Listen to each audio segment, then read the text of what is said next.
ඔබට ජයග්‍රාහී දවසක් වේවා. අද මැයි මස 27 වන අඟහරුවාදා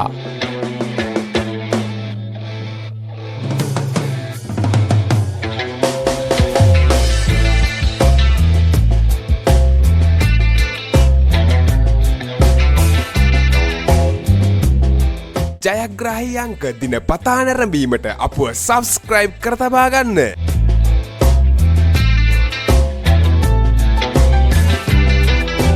නිවැරදි ජයාංක, නිවැරදි ඉංග්‍රීසි අක්ෂරය, නිවැරදි සෙකන්ඩ් චාන්ස් ජයාංක ඔබට පහතින් දිස්සේ.